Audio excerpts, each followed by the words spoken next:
Oh boy.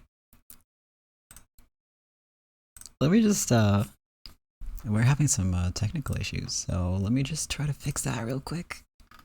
And by fix, I mean throw up a temporary thing on the screen and just roll with it, because wow, today's cursed. Wow, today's cursed. Hey Kat, how are you doing? I hope you are less cursed than me today.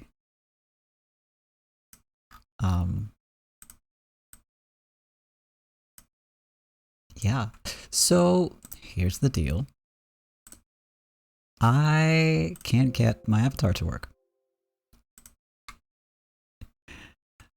And that's sad. So what we have here instead, just for today only, ideally, who knows, we've got sad reader. Because, yeah, he's just gonna be there frozen today. Because I cannot get him to work. I cannot get him to work. And that's a problem. But, you know, it is what it is. And the show must go on. So I'm just gonna start the game up and we're all just gonna pretend that nothing's going wrong. And also, I'm glad that you're not cursed and that luck is on your side. Get a spreadsheet. Yeah. I actually, this time I did look up sort of which scenes are coming up, so I have a better idea of it than normal.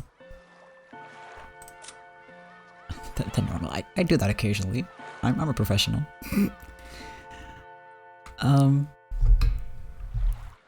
But yes, we are in for some good stuff as usual.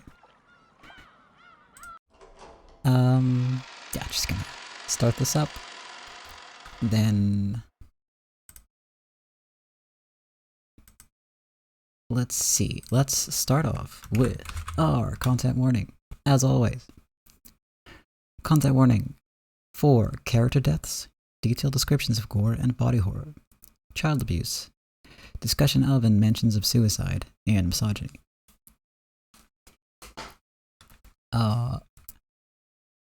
Additionally, where we left off last time, there was some, Natsuhi was having some problems, including managing hiding Kinzo's death from the entire family, dealing with her husband's terrible business practices, including him repeatedly getting basically scammed. And in addition to that, she suddenly gets a phone call from a person from 19 years ago, calling her mother and saying, "I'm your son." Upon which she replies, I don't know who you are, stop calling me, this is, you know, kind of scary. At that point, they get, like, sometime after that, they get word during the conference that someone is washed up on the island. A girl with blue hair, and who just somehow drifted over to the island after falling off a boat. And her name is Erica.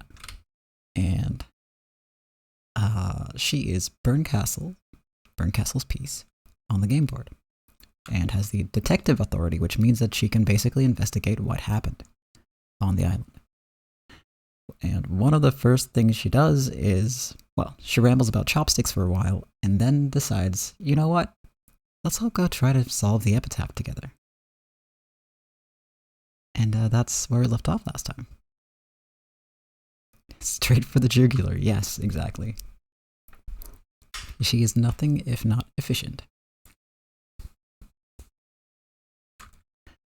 And at that point, Bern and Lambda take Battler into the, I think so far it's only been referred to as the sea. They haven't really explained what it is yet. But they're going there to try and solve the epitaph. And, yeah, let's begin. Or should I say, then let's begin. I'll weave a fragment for solving the riddle of the epitaph.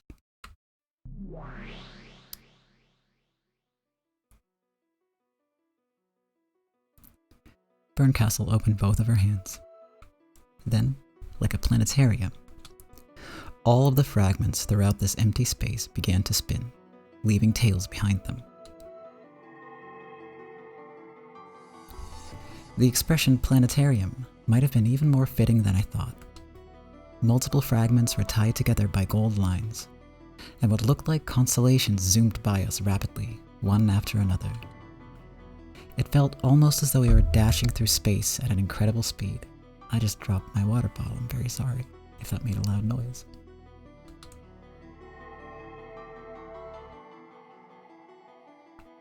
Then, with tails of light drifting behind them, several brightly glowing fragments swirled around Berncastle.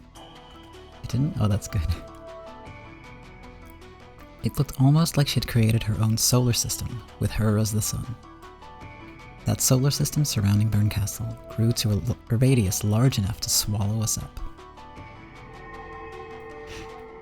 It's like a background telephote. Perfect. I was real worried that would be extremely loud, because I could tell my microphone peaked, but it does that from my voice sometimes, so... Again, today is cursed, but the audio's okay. That's what matters. Yeah, sort of. And every once in a while, one of the satellite fragments zoomed right past me. Yeah, Cat, it's just a... Oh, we haven't seen this before. Ooh. That was some fancy stuff. Yeah, the model is, this is just a still image because I couldn't get him to show up on the screen. Everything broke, and I don't know why. So, the reader is taking a sad little break in the corner of the screen right now. But it's okay, I'll try to fix it. I mean, if you didn't notice, that's good, because I feel like it'd be eerie otherwise. But yes, hence today's cursedness. I swear to God, I will fix it before next stream. I don't know how, but I'll fix it. When those fragments passed right by me, it felt as though some kind of memory welled up inside me. I could feel it in my guts. Or gut, singular. These fragments were probably like crystals of memories. They aren't memories. They're fragments of worlds. Well, I guess they might feel more like memories to you. Then let's begin. Let's start with this fragment.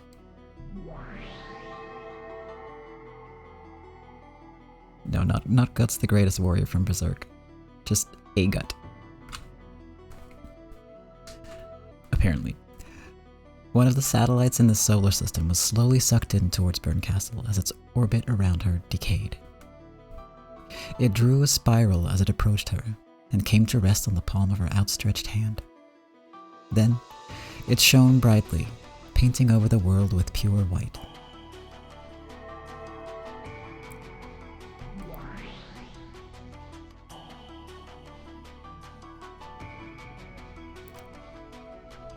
The beloved home of old definitely won't betray our expectations. The only past that Father held dear was his years as a boy. She wobbled. I remember that. This is when, in the third game, Aunt Ava was just about to solve the riddle of the epitaph and was thinking it over with this witch inside of her, or whatever. That's right. And from these thoughts, she made her way to the correct answer. In other words, this fragment shows a vital hint for reaching the truth. In other words, it means that this theory is not mistaken. So, you're saying we should assume this beloved home of old isn't a metaphor or anything like that, but the place grandfather actually spent his youth? That's right. And at the very least, it isn't Odawara.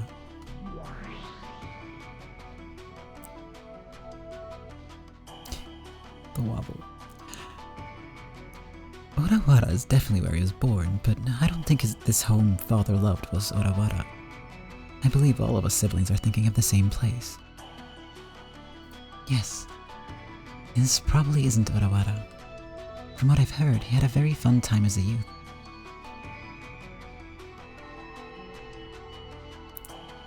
That's right. Aunt Ava and her siblings said that it wasn't Orawara. And not only that, it looks like everyone had a good idea where grandfather's home was. Right.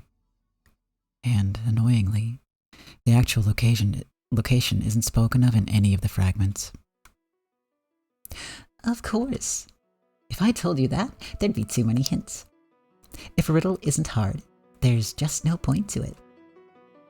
Uh-oh. That's a hint too.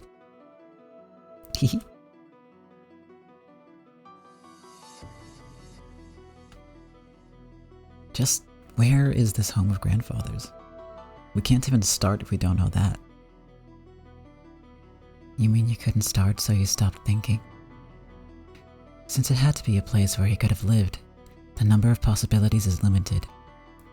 Well, this is the toughest part. You were the witch who could certainly solve any riddle that can be solved, weren't you? So you took those limited possibilities. In other words, everywhere on the earth, and considered every single piece of land that grandfather might have lived on? That would work too, but that way, no amount of time would be enough. So, I needed to take some more hints into consideration to wring out the answer.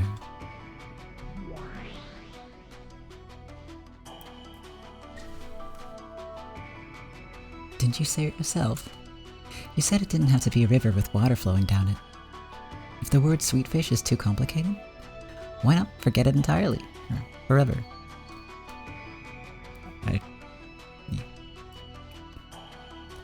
I can read. Think of a river. A river. Linking it with a family tree wasn't a bad idea.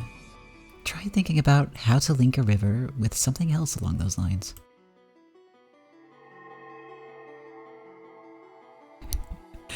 Thank you for believing me. A sweetfish river running through his home of old. However, this river isn't truly a river. Ava thought of something else, something that could be linked with a river. Sure, but if it isn't a river, then why the sweetfish? Think. A river that runs through the home of old. But it isn't a river with water running down it. Something that can be likened to a river.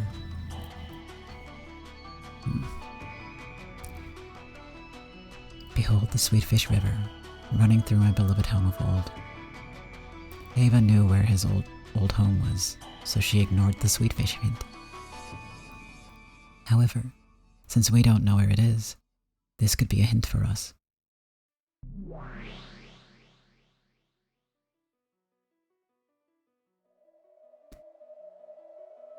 I racked my brains too much over the Sweetfish River. The Sweetfish part didn't really matter that much at all, did it? That isn't true. It was an excellent hint if you ask me. Well, of course, maybe there was no need for it to be Sweetfish. What are these Sweetfish? If the river isn't a literal river, then of course Sweetfish probably doesn't mean the kind of fish that swims.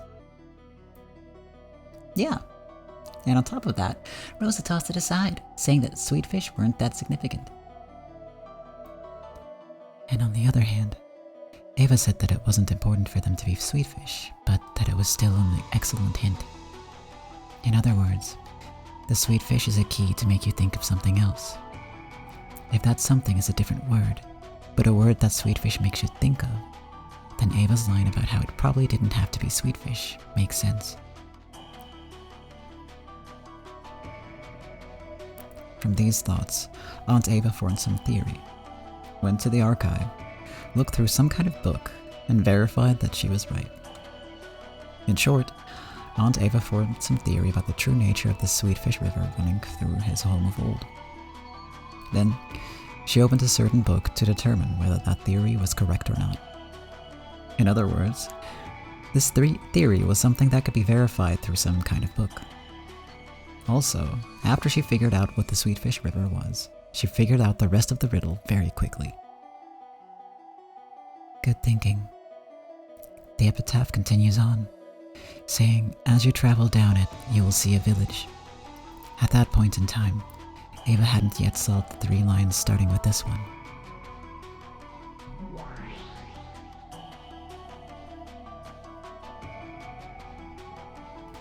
What is village? What does it mean? Is there a village if you go down this river? All those pieces that I hadn't been able to understand at all were right before my eyes, starting to snap into place, all by themselves. I couldn't even remember to close my open mouth. My throat grew completely dry. Is it really all right for this to be the answer? Really? Really? So, if we figure out what the Sweetfish River running through my beloved home of old is, that leads us directly to understanding the as you travel down it, you'll see a village stuff, and then we get the key to the Golden Land. Correct. And we know that because even Ava didn't know what the village meant until she checked the book. Damn it. Just what is this book?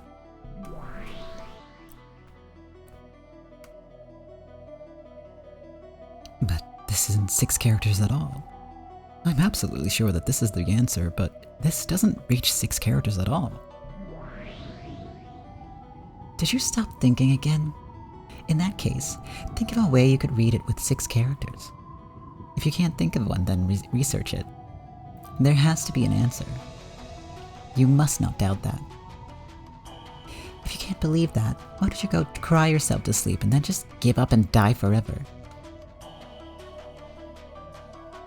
1, 2, 3, 4, 5, 6. Oh.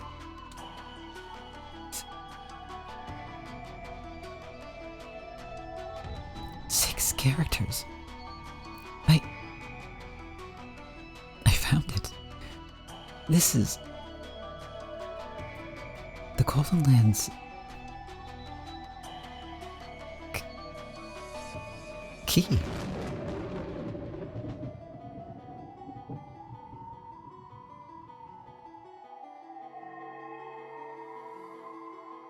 Then, Ava found the key to the Golden Land.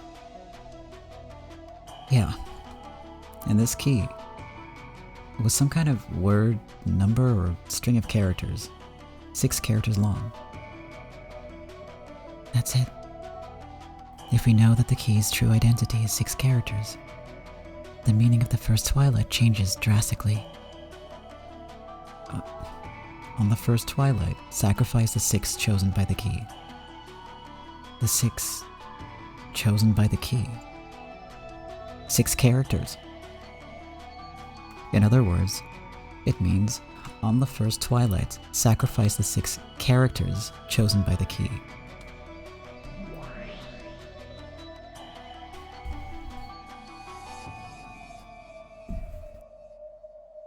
This key points towards a certain specific group of 6 people. No, we should say it points to a certain specific group of 6 things. If this doesn't mean a literal command,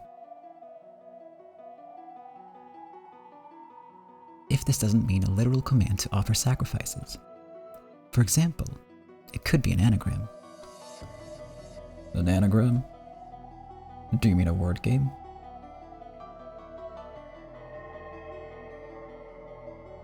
That's right, Kirie-san theorized this already way back then.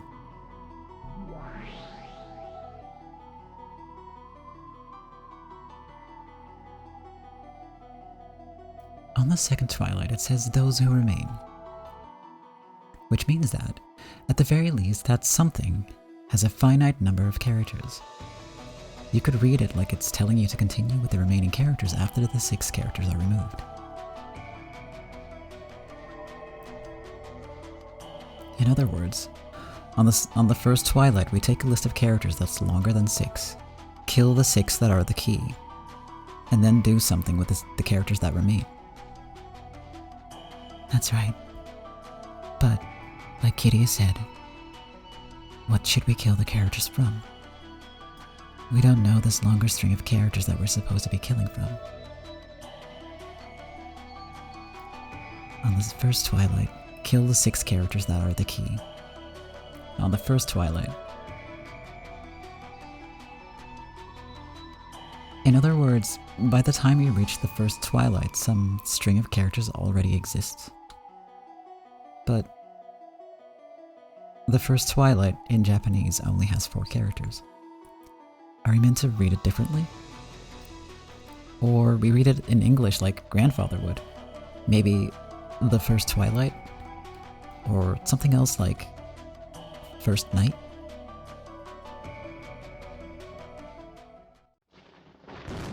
Also, Kat, that's an interesting theory. Good. That idea of yours is quite insightful, Battler-san. We can interpret the 6 sacrifices chosen by the key as a string of 6 characters. I think that's a clever way of thinking outside the box. After all, key-shaped objects are not the only types of keys. I also thought the possibility that it's an anagram. Come to think of it, you did say something like that before. But in that case, what do we remove the 6 characters from? That's right. Since we're removing 6 characters from it, whatever it is must be at least 6 characters long. How could we read it in a way that gives us more than 6 characters? If we follow father sensibilities, I guess it probably is English after all. If it looks like we're getting stuck, why don't we move on to the second Twilight and look for hints? Those who remain shall tear apart the 2 who are close. We can probably think of those who remain as the remaining characters after the 6 have been removed. In that case, what does it mean by 2 characters that are close? Oh, I see. I get it. So that's what this is about. For example, let's take the following list of 9 characters. 1, 2, 3, 4, 5, 6, 7, 8, 9. And then, let's say that the 6 characters offered as sacrifices are 1, 3, 6, 9, 8, and 7. 9. I mean 9. 1, 3, 6, 7, 8, and 9. We erase the aforementioned 6 characters from 1, 2, 3, 4, 5, 6, 7, 8, 9. And get 2, 4, 5. I said the right numbers? I don't think I did. I thought I said 7 twice. So, 2, 4, and 5 are left. So what? Oh, 4 and 5 are close. Yeah, I get it. So, by the 2 are close, it means 2, 4, 5. It's 2 space and then 4, 5 next to each other. Got you. Yep, there's a gap between 2 and 4, but 4 and 5 are right next to each other. There the 2 are close. I said 9, 7, 8. Wow. I switch numbers around sometimes. This is a thing I've been doing since I was a kid. Makes it very hard to do math. But I've never done it to that extent before. So, you know what? That's impressive. I'm proud of myself. Good. Well done, Battler-san. I can't tell whether to tear apart means to eliminate 4 and 5, or to put a gap between them, but I think that's a good observation. It's a sign I'm improving my skills. Yeah. Then what do you think about the third Twilight? Those who remain shall praise my noble name. Noble name. Since there's a good chance that the epitaph is a word game, there's a possibility that this part is also a word game of sorts. The characters that shall remain shall praise my noble name. That's tough. What could it mean? Have any of you figured it out? I think I have. Huh? What is it? Tell me. Is this also an anagram? Good, once again. Battler-san, you're a pretty flexible thinker. Wow, that's the first time anyone has said that to him this whole series. Oh, poor boy. By anagram, you mean playing with letters, right? That means... I would guess they mean that you can make some kind of word by changing the order of the remaining letters. Yeah. If so... I might be getting ahead of myself a bit with this theory, but I'm going to assume the original list of characters that the first Twilight is taken out of is 11 characters long. Well then again, I reached the same conclusion. Why's that? How can you be sure that there are 11 characters? Killing a single sacrifice appears to mean eliminating a single character. If we interpret the tear apart of the second Twilight to mean adding a gap between the two characters, then we would expect there to be 11 characters in total.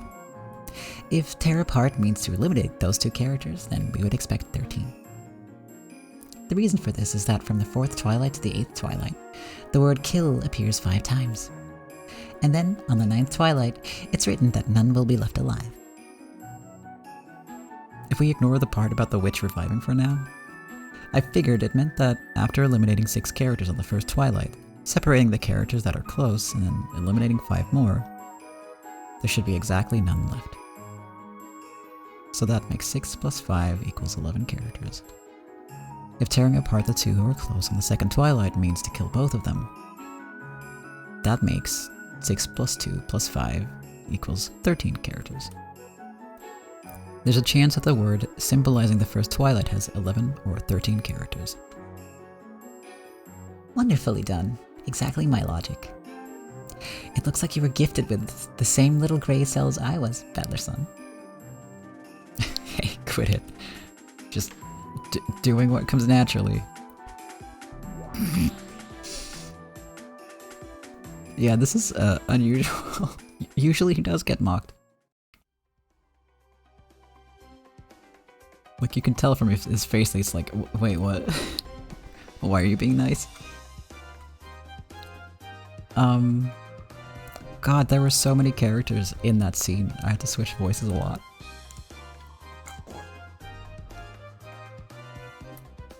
But I wanted to quickly kind of bring up that the epitaph, as we're seeing it here right now, is slightly different than the one we've been seeing up until End of the Golden Witch. Because for the question arcs, I was using a slightly different translation. A slightly older one, and this is like an updated, adjusted version of the other people made of their translation. It's a little weird how that works, but yeah, it's a slightly adjusted version. The meaning should still be the same, and the solvability, though I personally find it very difficult to solve, but the solvability is still there, so even though there's some changes, it's still, the intent and the point of it's still the same. Yeah, yeah, it's really noticeable that some things are different because of like how often the behold the Sweetfish River running through my hometown, like, and here it's like my town of old. Like, I keep wanting to say my hometown instead because I'm so used to it now. So I kind of get stuck on that occasionally. And yeah, I need to get the tea ready. It's getting cold. It's tea season again. I keep forgetting, but for next time, yeah. For today, I forgot. Yeah, the meaning is absolutely the same thing, though personally, I prefer the older translation. It just flows a little better in English. And that's not just nostalgia talking, I really find the newer one a little clunky. Because yeah, hometown versus town of old, and they did that because it's not his hometown, but part of the plot is like, wait, it's not his hometown. Like, that was part of the challenge, so you kind of made it a little easier by doing it that way. Not sure I dig that, but yeah. Hence the changes. For my, like, intro, I'm gonna stick to the older version. 'Cause, yeah. Yeah, like, it immediately gives away that it's not, like, his birthplace, basically. Whereas hometown is open to interpretation, and that's on purpose. So, yeah. Yeah. Anyway.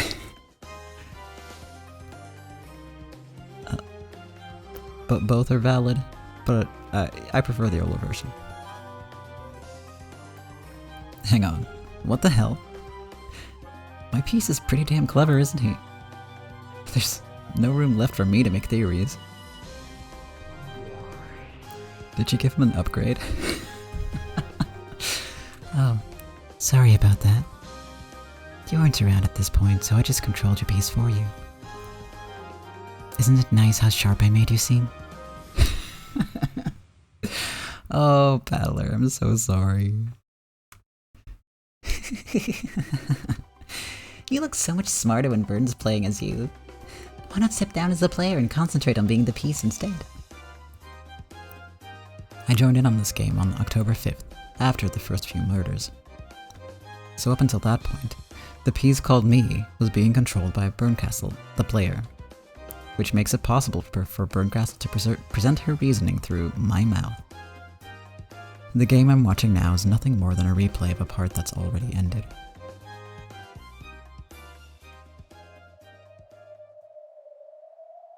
However, that's probably good enough for now. This Berncastle-sama has gone out of her way to solve the epitaph for me. So I'll watch closely for now. And I'll try to find out what it means. Lambda Delta let it slip herself just a second ago. Of course. If I told you that, there'd be too many hints. If a riddle isn't hard, there's just no point to it. Uh-oh, that's a hint too.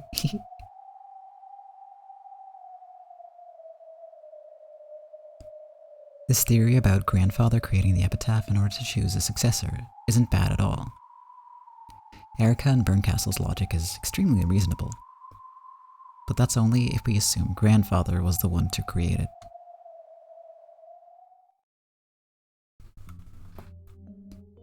He was probably alive at the time the epitaph was displayed.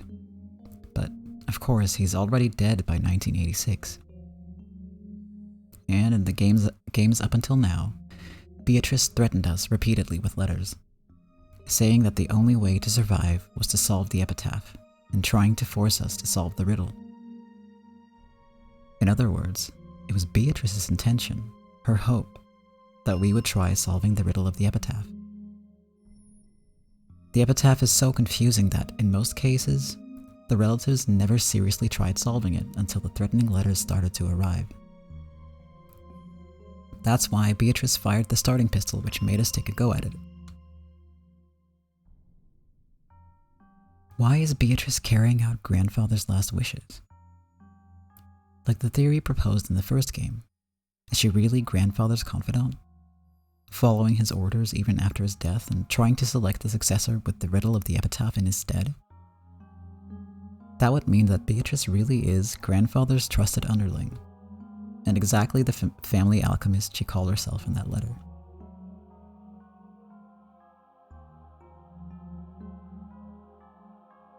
Huh. This background image is slightly different. I believe in the first arcs, there were no numbers on the gold. Yeah, exactly. I'm pretty sure that's new. I don't remember that either.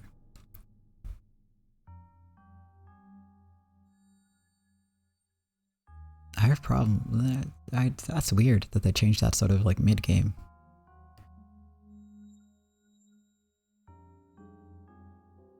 Probably not a hint anyway. I cannot confirm or deny that this is relevant or not. It's just interesting.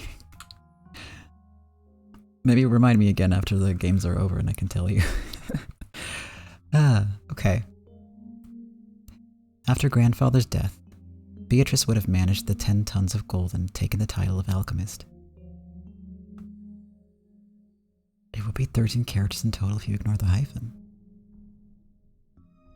Maria, looks like every bar has a different number, so that's all I'll say about that. Without ever embezzling the gold, she entrusted it all to the epitaph's riddle, and waited for a human fitting to be the successor to appear and solve it. And if that human didn't appear within a set time limit, that meant game over. Certainly when Aunt Ava solved the riddle in the third game, she became the only survivor and automatically the final head of the Ushiromiya family, inheriting everything. Up to this moment, no one has ever survived past October 5th except Aunt Ava, the one who solved the epitaph. That was the only case where Beatrice let anyone survive. Is Beatrice's loyalty to grandfather the thing that drives her? Did grandfather give her some terrible order to kill everyone if the epitaph isn't solved? And she's so loyal that she faithfully carries that out? I must not stop thinking. Don't stop thinking. Don't just think of the riddle itself. Think about why it's significant. Why is Beatrice telling us to solve the epitaph? Why did she create such a confusing epitaph for us? If Beatrice makes us try and solve this epitaph that we have no real chance of solving, and by some lucky chance a miracle occurs and someone is able to solve it, what significance does that have to her? I don't know what this miracle would be worth to Beato.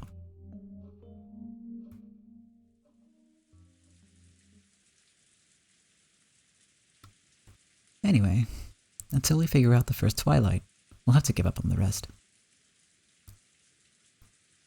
We tried looking at it from several different angles, but in the end, we got stuck there and made no further advances.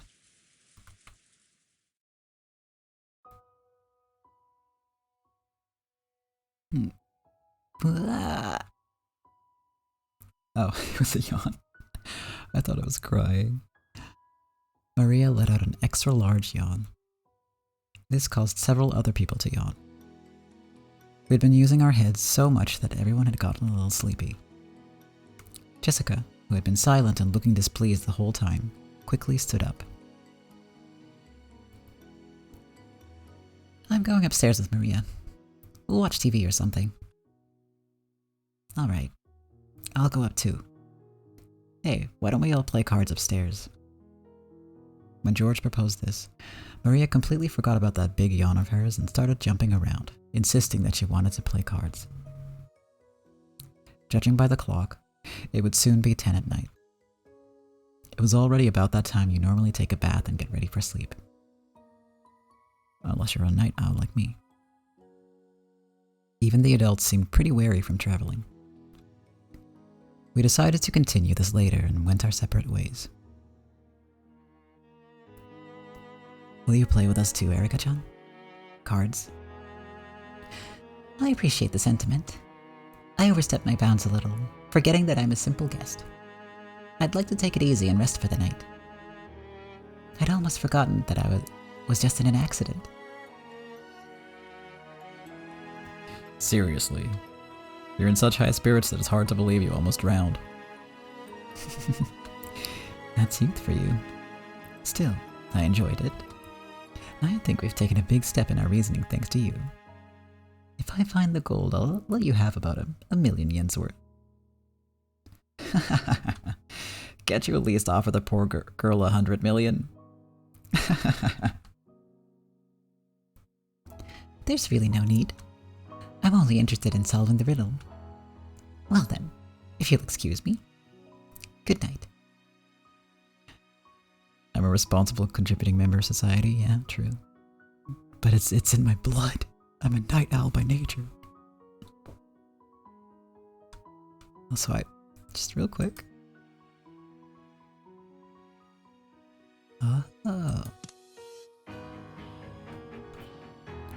I forgot which song this was.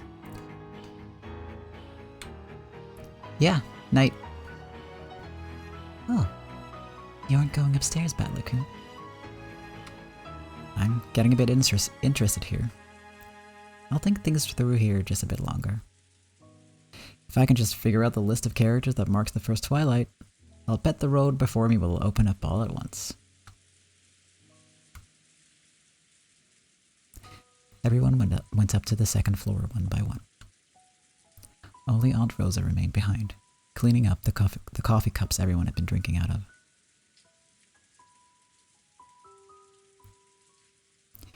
Kitty-san and some others had offered to help, but since Aunt Rosa had refused this, she was washing them all alone. Since I'd just been treated to such delicious coffee, I decided to help too. I wasn't just doing it because I felt obligated. I wanted to keep discussing the epitaph with someone. And yeah, I think that's why Erica refused the money, because she doesn't have use for it, and neither does Byrne, so. It's like she said, she just wants to solve the mystery.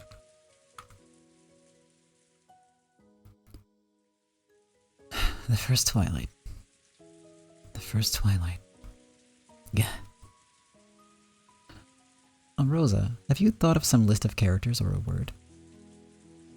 Nope. I don't have a clue. But instead of the first twilight, it's the 10th twilight that bugs me. The 10th twilight? What about it?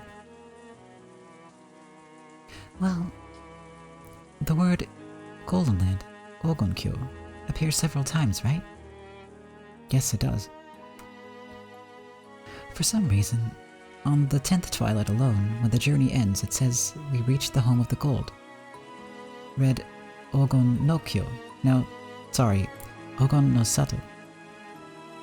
The home kanji, Kyo/Sato, is separated out. I can't help but wonder why this is the one place where it's written like that. You're right. No mistake. Everywhere else it says the Golden Land, Ogonkyo. Even though all the rest are written Golden Land, the 10th twilight is the only one where it's different. And Home of the Gold is written instead. I wonder if the word home has some kind of special meaning.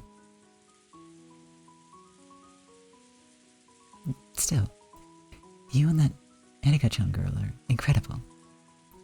The way you think really is flexible. I'm already an old lady and my mind just doesn't work that fast. That theory about the 6 chosen by the keys signifying 6 characters to be removed was very impressive. After hearing that, I can't see it as being any other way. But before then, I didn't think it was like that at all. It's frustrating how thick-headed I am. That's not true. You have a very flexible mind, Aunt Rosa. That home discovery might be really important somewhere down the line. Not at all. My mind's very stiff. Until a few moments ago, I was thinking of the first twilight as a place, 1/10 of the way to the Golden Land. What's that? Sounds interesting. Mind telling me about it?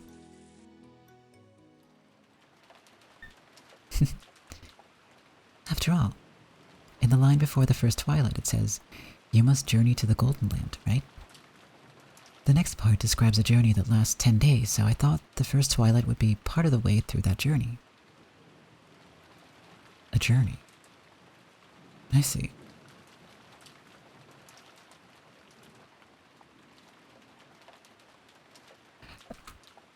Cat, hypothetically, it is possible to solve the entire game just from the question arcs. It is, however, very difficult, but it is doable and people have done it. Not a whole lot of people, from what I remember, but people did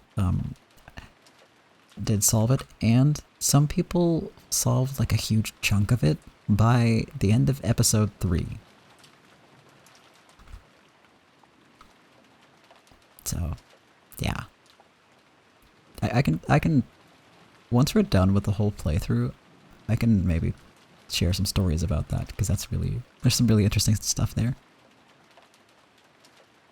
And some fun old memes that everyone made fun of. Or repeated to death. And I don't know, the fandom back then, when these games were coming out, it was wild and it was a lot of fun.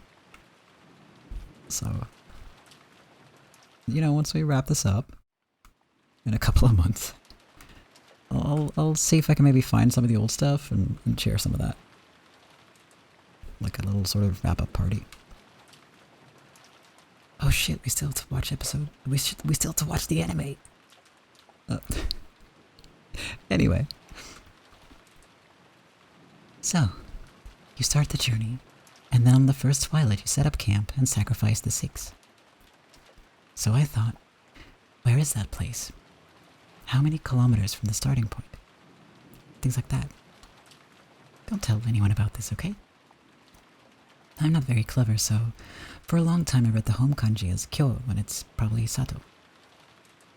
And Kyo reminds you of Kyoto, right? It's often shortened to Kyo. So I thought the 10-day trip might be between Father's home and Kyoto, and there might be something hidden 1/10 of the way there. Are you kidding? That's a brilliant idea. The first twilight is the first stop on a 10-day journey. The name of that place might be the key. For my 10-day theory to work, you'd have to know both the start point and the end point. I know the start point. I know the home Father would call beloved. Father really did spend his youth a long way away. But the problem is the goal, the Golden Land. What does that really mean? If we don't know that, my theory gets us nowhere. I've been stuck at this spot for a long time, but after listening to your reasoning today, I've realized what an embarrassing mistake I've been making. No, I still think I think that's still an interesting idea. A start and a goal. A 10-day journey. And the place reached at the very first twilight. Believe it or not, I think you might solve this one easily, Battler-kun. If you do solve it with your auntie's hint, share a little with me, okay? Even 5% would be great. Promise me. She gave me a wink and a smile which almost made my heart jump a little. Even though she was my aunt. God damn it, Battler. I just took it out of the content warning. I know you're 18, but calm the fuck down. Ugh. As I helped her wash the coffee cups, I kept pondering the epitaph's riddle silently. Oh no. Oh, I hate that. Wink wink, Aunt Rosa. I took that out of the content warning to repeat every episode, thinking, you know what? I know he calms down after this. It should be safe now. I was wrong. I was very wrong.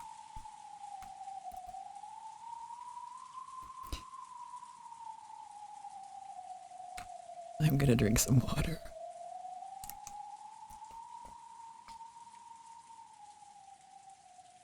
Yeah, he's like a skeeve ninja. He strikes from the darkness when you... Hold on, let me just...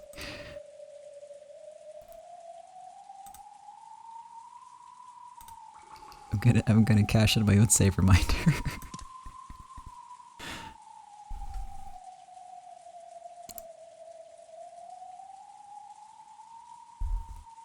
I just wanted to see the butterfly.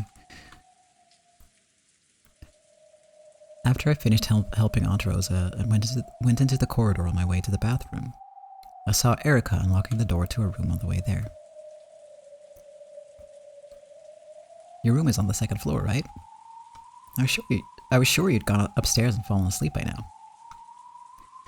I was just searching for something. I thought it might be here. Searching for something? Who gave her the keys? Erica unlocked the door and opened it. A dusty smell drifted out. Oh my god, cat. Please. I mean, fair point, I guess.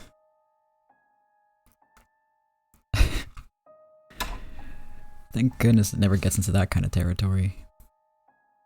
We had enough to deal with that from like 12 minutes. Oh my god. And I know that that's a spoiler, but like...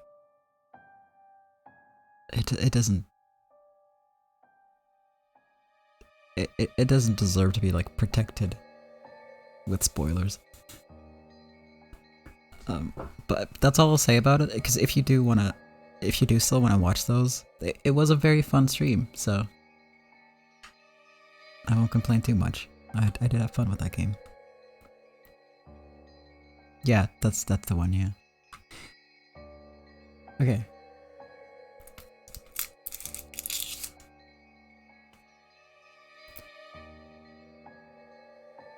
I'm ready for more mystery solving.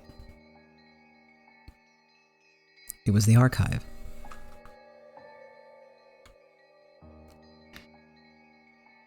The distance between the bookshelves was too small for this to be called a library room. This was obviously a room made for storing books, not reading them. So you're searching for a book? Not necessarily a book, but, well, reference material. There's something I simply have to look up. You're looking for something having to do with the epitaph's riddle?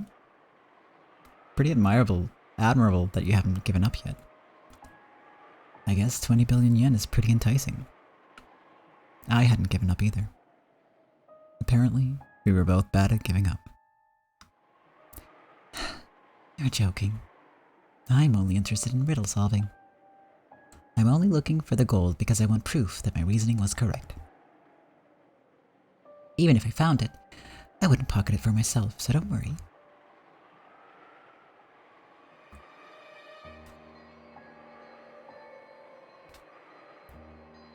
She immediately dismissed the idea, saying that she just liked solving riddles and had no interest at all in the gold.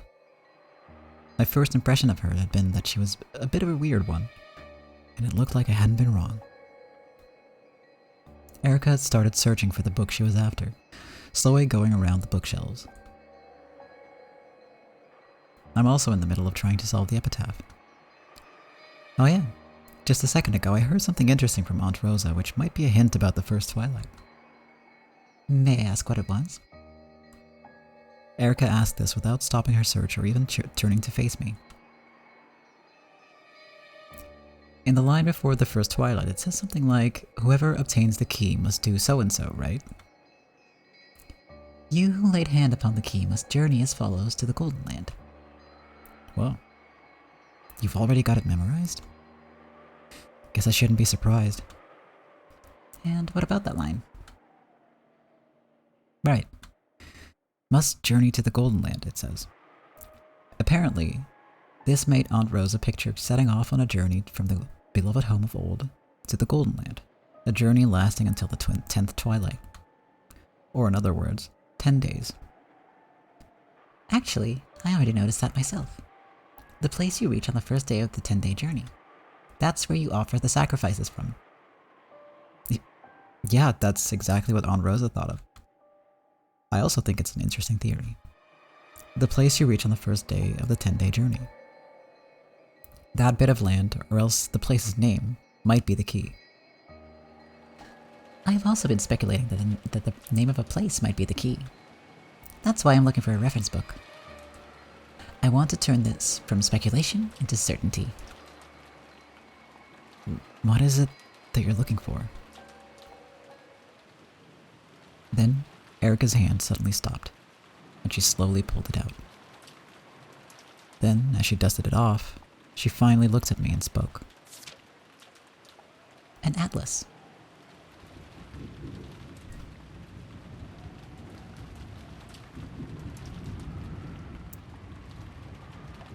Hehehe.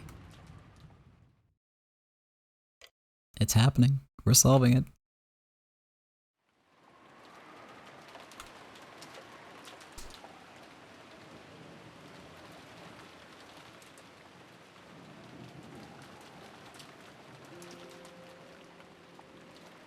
We've managed to make it through the first day. Natsuki could be seen in the study. Also, note the rain in the background through the windows. It's so cool.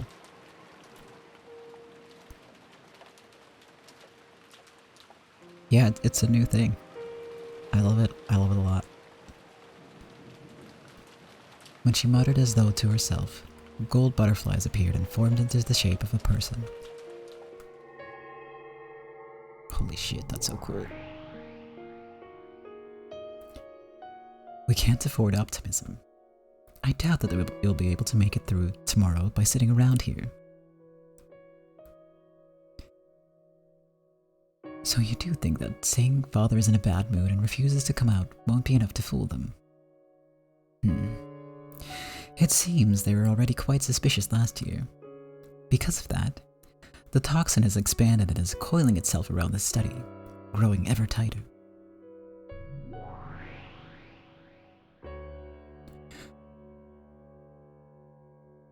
I expect that the suspicion they have harbored since last year is not the only cause. That's right. The toxin has grown too thick to be explained away by that alone. I have no doubt that after suspecting Kinzo-sama's death last year, they have come with a strong determination to expose it at this year's conference. Even last year, we didn't succeed in fully deceiving them. Unfortunately, it might be best to assume that in the current situation. The typhoon will remain here until tomorrow, and the boat will not come for them until the day after. In short, we must endure for another 36 hours at the very least. Your eyes may not be able to see it, Natsuhi, but the locked room barrier sealing this room was once very firm. In the span of a single night, it has been worn ragged like wilted leaves, and now only awaits a storm. No, the storm is already here. Natsuhi-sama, I propose that we switch from the locked room barrier to something else. What do you mean by something else? Do you mean to change our plan? That is correct. Virgilia-sama and I will reconstruct barriers similar to last year's. In other words, we'll take Kinzo out of the study and have him tightrope walk from shadow to shadow where the toxin can't reach, just like last year. It will be dangerous, but I would like to propose the same thing. What did you say? You want to change the plan this far in? When you learn that you cannot withstand a siege, you must consider abandoning the castle. Right now, this room is like a castle surrounded by enemy troops with its walls about to crumble. If staying put means certain death, then you still have the ability to ride out for one last stand in an honorable defeat. And after all, surrender doesn't seem to be an option in this fight. I'll protect Father's secret until the very end. If it's discovered, there will be no chance for us to talk our way out of it. My husband's embezzlement will be exposed to the light of day, and the Ushinoya family's honor will be destroyed. We must remain firm and prevent that, no matter what. Calm down. I understand that. Krause's alchemy will soon see great results. If we can make it through this year, we'll be able to manage. So don't get flustered. But if we planned this barricade strategy because using the same trick as last year, wouldn't work. Isn't it the height of stupidity to return to a plan you previously abandoned because it was impossible? Just what kind of story do you suggest we create at this point? Donovan, I will prepare that. Leave it to us, as creating illusions is what witches do. All you have to do is give us your permission, Natsuhi-sama. Master and Ronove are very reliable at times like these. Also, the servants of the One-Winged Eagle are excellent furniture. If Master and Ronove reconstruct the magic, they will work to protect it. It still isn't too late by any means. Let's take Kinzo out of the study and have his illusion walk around. Did you forget that we chose our current strategy because we considered those kinds of plans at length and couldn't find anything that would work? To get flustered in an emergency and carelessly throw away the primary plan is simply foolish. But Natsuhi-sama, you, right there amidst the toxin, must realize better than anyone else that our barricade cannot endure any longer. I propose that we try and think of another plan without changing our objective of holding the fort. In any event, as long as we can keep this room sealed, no one will be able to deny Father's existence. After all, you can't determine the contents of a cat box that can't be opened, no matter how many people you have with you. Well, that is true. However, humans are unreasonable. It's possible for them to eat into an airtight cat box and go inside like black ants swarming a box of cake. And Lady Burncastle's piece also concerns me. It was fortunate that Erika-sama stole the show at tonight's dinner. By doing that, she created an atmosphere where it was possible for tonight's family conference to come to a close. If you had gone straight to the family conference afterwards like the usual, the barrier might have broken tonight. But because of that, the toxin has grown even thicker. After thickening all night, the toxin may be able to corrode the locked room barrier easily. Whether we continue holding the fort or give up that plan, we will not be able to make it through tomorrow unless we prepare a new strategy and a new barrier. Lady Burncastle may have some plan for breaking the locked room barrier. We can't take that piece called Erika lightly. So many voices. I need some water. It's the switching back and forth. It's like, obviously this is something I don't normally do, you know? Man, this is tricky. Fun though.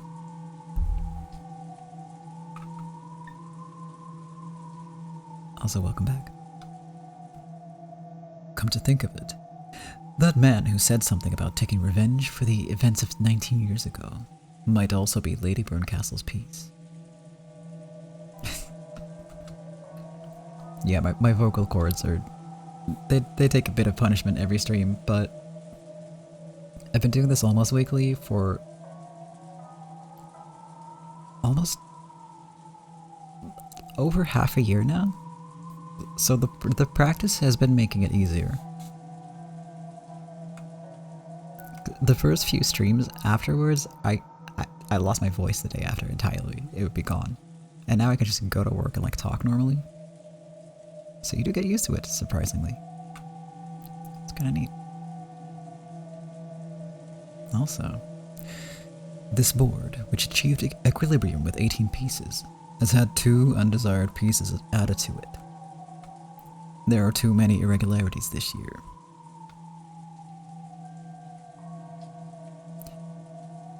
Lady Burncastle is a fan of Eastern things.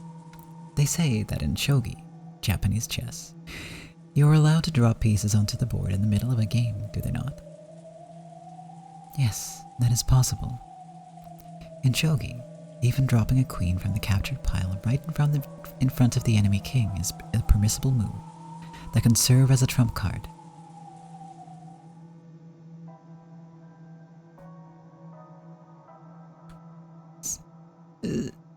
I struggle with talking occasionally, though. That's why the streaming has been helping a lot, because my voice isn't, like, there's no volume to it. Like, I'm really close to my mic right now. I can't, like, talk loud. So having to do that, you know, being in public situations, having to raise my voice, that does a number on me. But again, the streaming has actually been helping with that. So this is all good practice for me. Yay. What is that man who spoke of 19 years ago doing right now? Is he already hiding somewhere on this island? That girl called Erica was able to appear, claiming to have drifted here. That man might also have landed somewhere on this island despite the typhoon, and he might be hiding somewhere. And it's going to be hard to fully deceive the relatives any longer. Why? Why must there be so many irregularities? How can you explain this miracle of nightmares and coincidences? Well, Natsuhi was a witch. Natsuhi slammed the desk hard, held her head, and cringed at the pain from her overwhelming headache. Also, thank you, Cat. Lady Birdcastle controls miracles. There's no point being surprised at irregularities or miracles when that person is around. It may be true that shogi is a game where an enemy piece can suddenly appear right in front of a king. However, that is why you build up a perfect formation that doesn't allow for that kind of weakness, artistically constructing a castle to protect your king. Then holding the fort is what we should be doing, isn't it? If we had a fort that we could hold, then perhaps. But we cannot hope for such a thing right now. It is difficult to corner a king without a wall to his back, and even more difficult to corner one with open spaces in all directions. Think of a mouse. You can catch a mouse that's shut in a cage. However, catching a mouse in a field is like trying to catch a cloud. Natsui-sama, please allow us to explore this option. Of Kinzo-sama leaving his study and wandering around the mansion on a whim, avoiding the gazes of the relatives.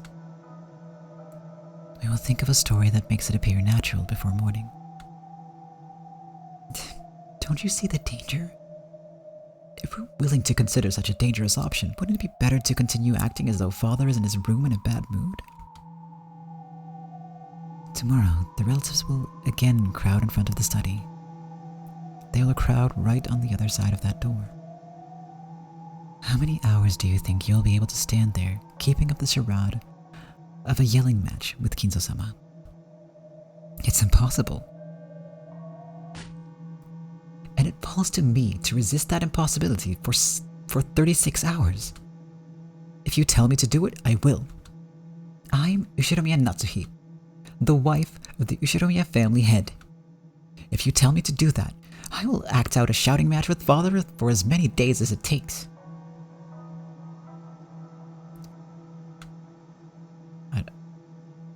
Even Natsuhi understood there was no way she could manage it. But she could no longer see any chance of victory from a plan which involved making an illusion of Kinzo walk around. Banging on the desk several times with tears of intense emotion streaming down her face, Natsuhi alternated between groaning from her headache and placing the blame on one thing or another. It was enough to make one feel that there was a curse which made anyone who sat in that chair do the same. This is like a game of mating shogi, where you are on the defensive. In mating shogi, the opponent has no king, and you have no way of winning other than avoiding a checkmate for a predetermined number of moves. And to think that I must escape for a whole day and a half's worth of moves. That's just too many. Do not stop thinking. Do not surrender. I'm here to listen to your woes, but do not admit defeat. Your absolute determination to overcome this trial, no matter what, will produce results with certainty. That is the power of the Witch of Certainty. You must not lose that magical power. Believe that you will overcome this no matter what.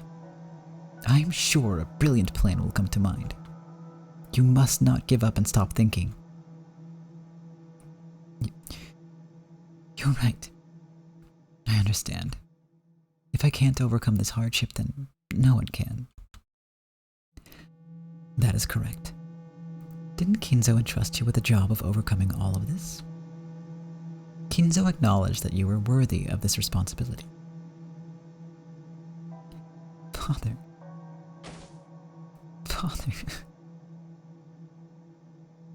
Master and Ronove will think of a move. Of course, I will think as well. However, we cannot do that even without our master. We cannot do even that without our master's permission. Your permission. So the least you can do is not abandon the will to fight. Do not give in. I know that. I know. But I'm so very tired, and the headaches are unbearable. Why am I here in this freezing cold study, crying alone? Why isn't my husband here for me now? Back when dinner ended, Kraus claimed to be dizzy and went to bed early. Of course, he had done this to get enough rest to ready himself for the long day ahead. But to Natsuhi right now, it felt as though he had just gone straight to sleep and pushed all of the burden onto her. However, complaining about such a thing would mean that she had failed as a wife. Wasn't it a good wife's duty to work hard and think of the family first even when her husband was resting? Girl, when do you get to rest though? Regretting even her anger at her husband, and unable to determine whom she should be angry at, Natsuhi continued to sob.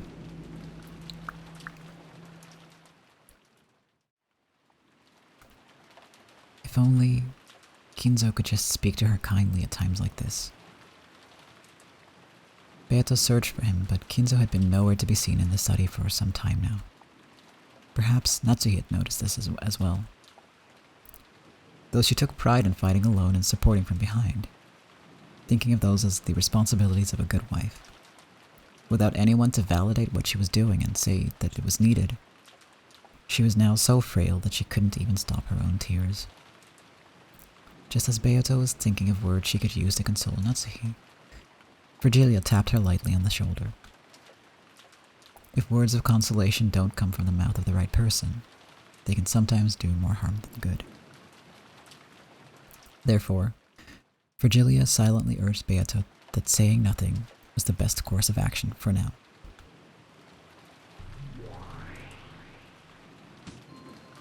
And then Gap comes along and saves the day. And which of certainty, yes, is Lambda Delta.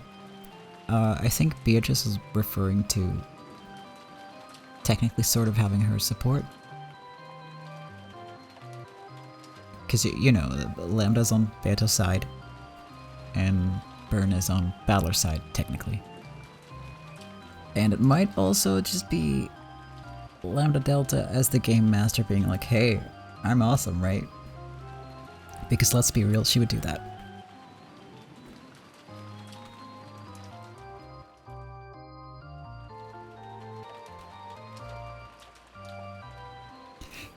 Yeah, although I guess technically Lambda is playing Natsuhi as well.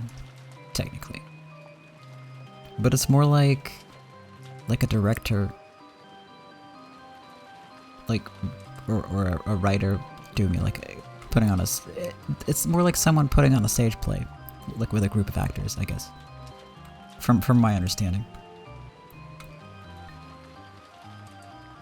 Or like playing with puppets. I don't know. They don't super go into it.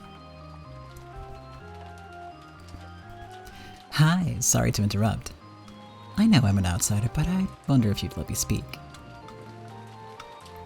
Gap, please restrain yourself for the time being. No, as long as you're here, there's no distinction between outsiders or guests and the rest of us. You may speak. Thank you. I don't know if I said it himself a while ago.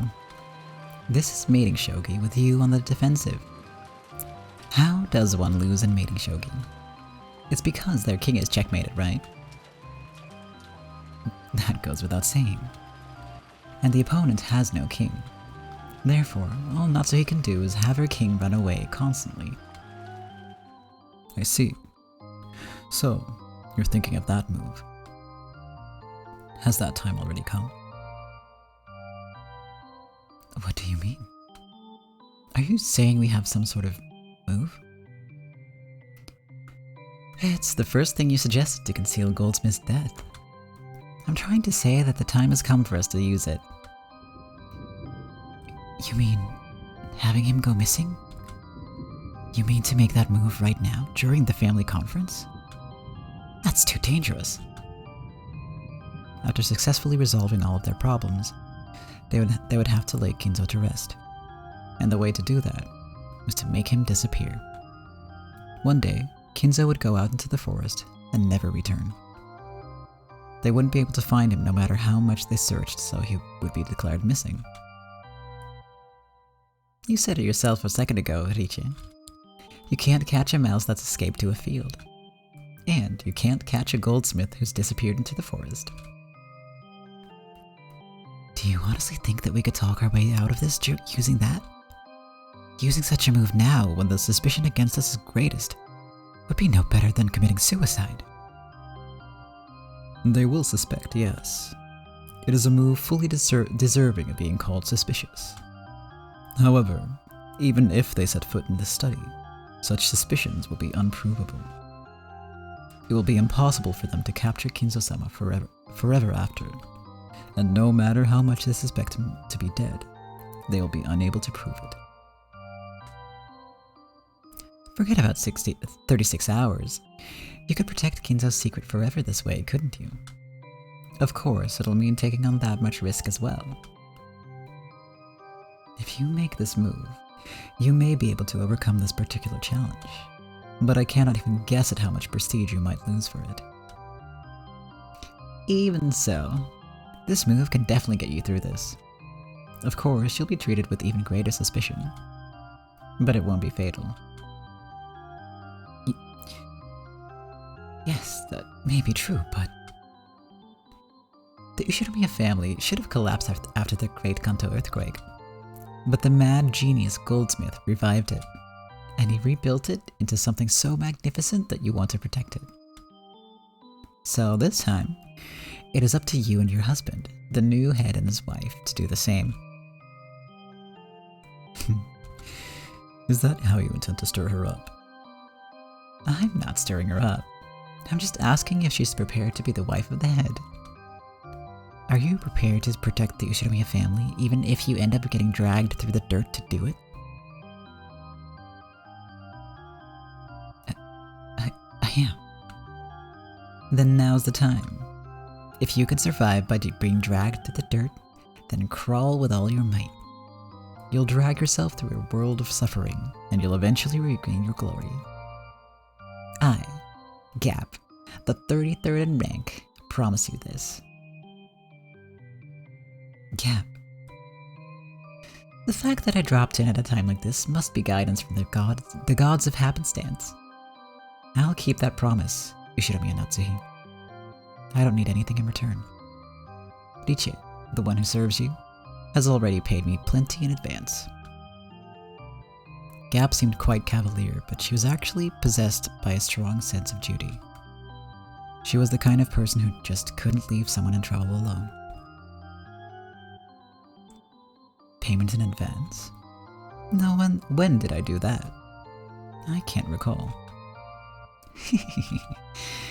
Just the various magical items that you couldn't remember where you put. I made off with quite a few of those. What? So it really was your fault that I could never find those? Give them back. Give back my phantom silver crystal and moonstick. I still haven't played around by sticking them together yet.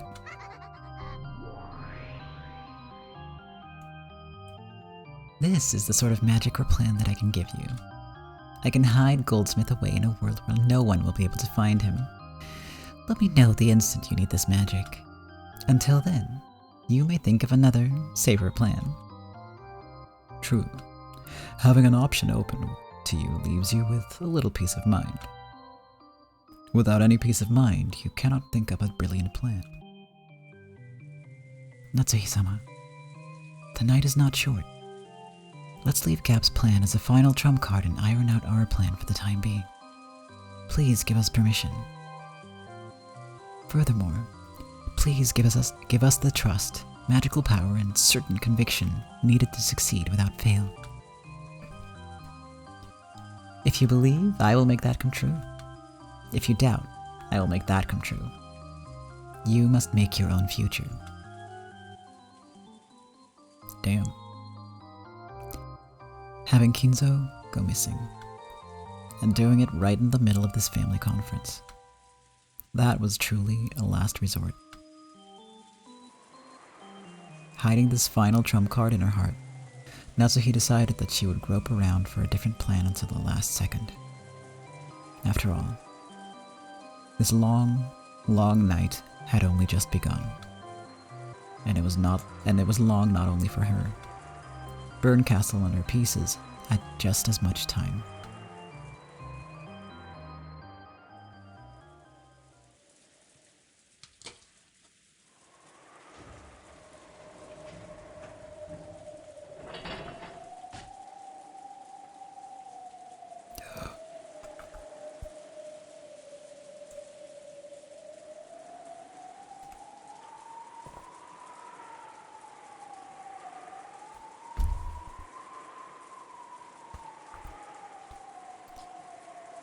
Gouge the leg and kill. Now it's complete. I see. So that was what gouge meant after all. Once again, my reasoning was correct. The feel of the last one was clearly different from all the ones before, making the two of them almost certain that they had activated some sort of mechanism. However, as far as a quick glance could tell, there was no dramatic change, such as an entrance of some sort opening. Apparently, they would need to do just a little more before they could find it. Or something else. If this really does lead us to the gold, we'll have to split it between us. Enjoying the intellectual stimulation is enough for me. The only thing I like is solving riddles. Proof that I was right is all I need for a reward. She shrugged it off, saying that just seeing the gold would be enough. Then she crouched down, peering fixedly at the gimmick that made up the key. It's no exaggeration at all to say that this girl really loves solving riddles. Her fondness for treasure hunting is fueled by a romanticism regarding the process of finding hidden things, and she has no interest whatsoever in getting the treasure for herself and becoming a billionaire or whatever. I see. You really thought such a gimmick would fool me. The mistake you all made was welcoming me onto the island in the first place. All it takes is the presence of that epitaph, and a deduction like this becomes trivial for Furudo Erika. Your thoughts, ladies and gentlemen? As she said this to the mechanism she had exposed, she grinned at it. Erika, you fucking weirdo. She's so weird. That smile had a bit of triumph on it, but it was more fully characterized by the small bit of unpleasant disdain it contained. After solving the riddle, she was probably reveling in the pleasure of having won against the one who had proposed it, as well as the way she could now scoff at this person. If we find the gold now, the successor to the head won't be Krausan, but you. Well, I wonder. Krausan is a little bit arrogant, isn't he? A braggart, you might say. The thought of him waking up in the morning to find that both the gold and his position as successor to the head have been snatched away from him by his nephew. It kind of makes you smile, doesn't it? Erika was still crouched down as she spoke, her back to Battler as she toyed around with the mechanism. Jessica-san was her name, right? The girl who spoke up against me. Yeah. She really was acting big about her father being the successor to the head. When she wakes up tomorrow and learns that you've inherited all the gold, and that her father is no longer the successor, I wonder what kind of expression she'll have on her face. I don't intend to keep all 20 billion for myself, you know.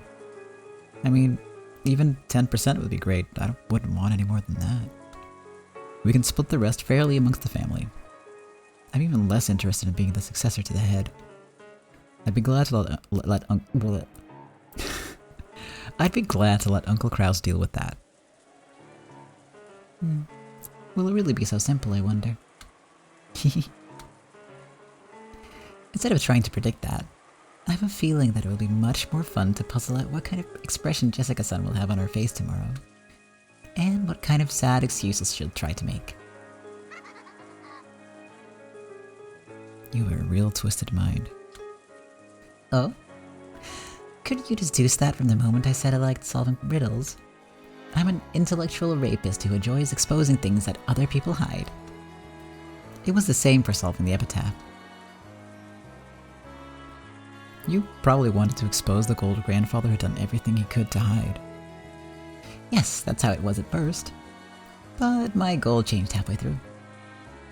Halfway through? Changed the what? Jessica-san. She cast doubt on my deductions and contaminated my sublime and noble moment. I changed my goal into solving the riddle so that I could get even with this Jessica girl. Are you being serious?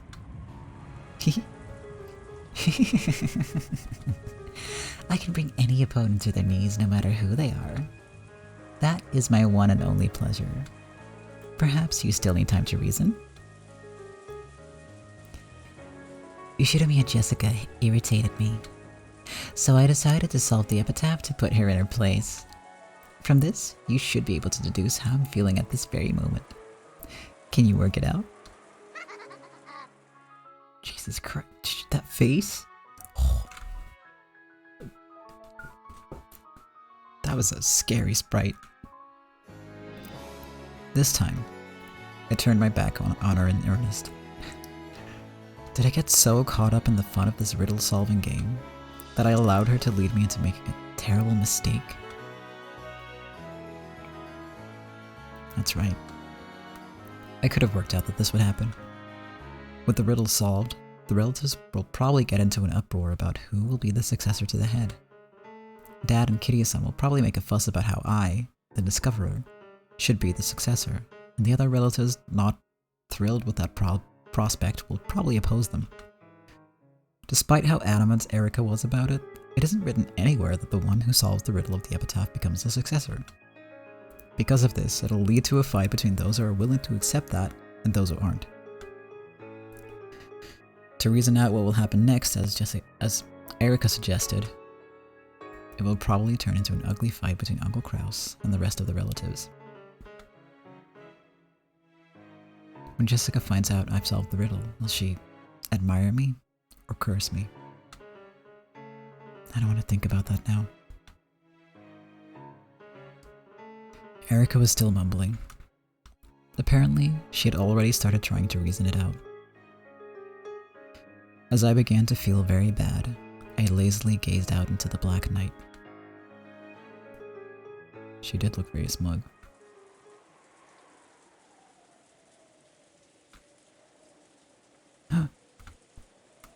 Then, I looked at a dimly lit outdoor light and saw the silhouette of a person in front of it. I thought I must be seeing things. After all, it was unthinkable that someone would have been standing there the whole time, pounded upon by the rain without even an umbrella. However, the silhouette didn't move an inch, and maybe... No, it couldn't be. It was looking at me. And it was...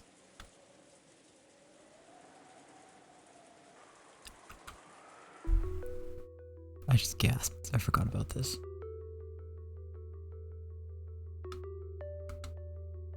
It's Kinza. Grandfather. In that instant, I understood. Grandfather had probably been watching us solve the riddle the whole time, and he had seen us as we spectacularly solved the entire riddle of the epitaph.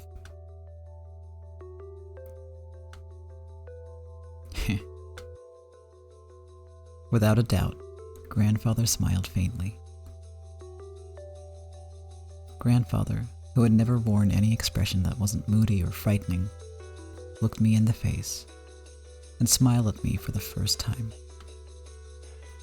Almost as though he was saying, "Too smart for your own good." Or else, "I never thought it would be you." However, this was the result, chosen by Grandfather's epitaph. So I was sure that he had accepted that result. He grinned one final time. Of course, he didn't use words. His smile seemed to be a silent expression of a single word. Superb. I didn't know how I should respond. I couldn't do anything but stand there in shock, ignoring Erica as she crouched down, mumbling with her back towards me. Then, Grandfather stretched a hand out from the folds of his cloak and pointed at something.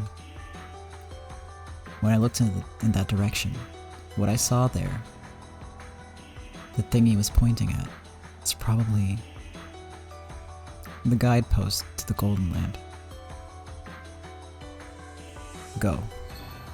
Grandfather had undoubtedly said that one word. I nodded to show that I understood. Seeing this, Grandfather nodded back, satisfied. Then, with a spin of his cloak, he disappeared, seeming to melt into the darkness. The expression on his face at the end was a truly and finally satisfied smile. Are you listening, Valor-san? To my deductions? The reason she didn't notice was because she had her back turned. But that's interesting.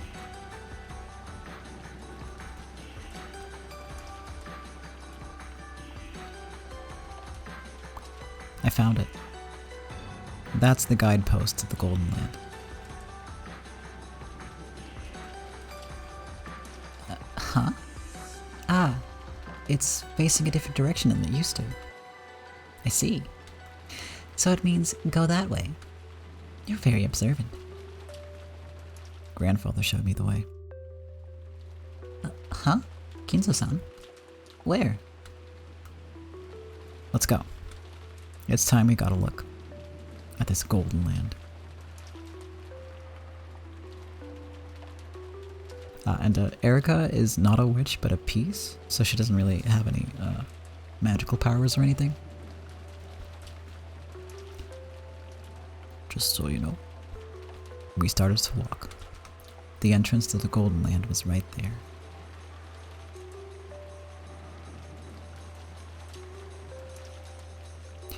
So, my epitaph has finally been solved.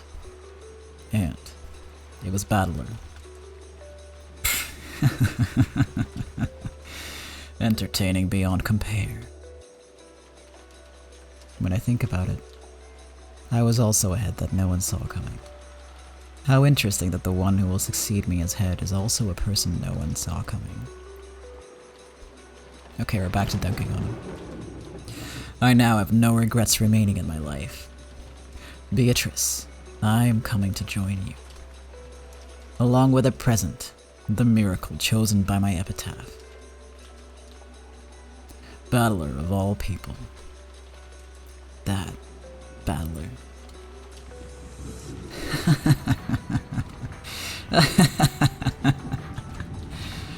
At the very, very end of my life, I have witnessed a true miracle.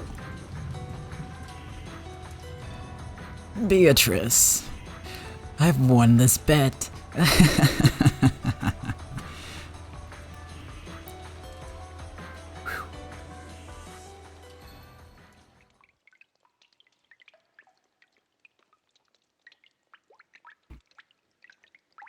Well, I'm glad someone's happy.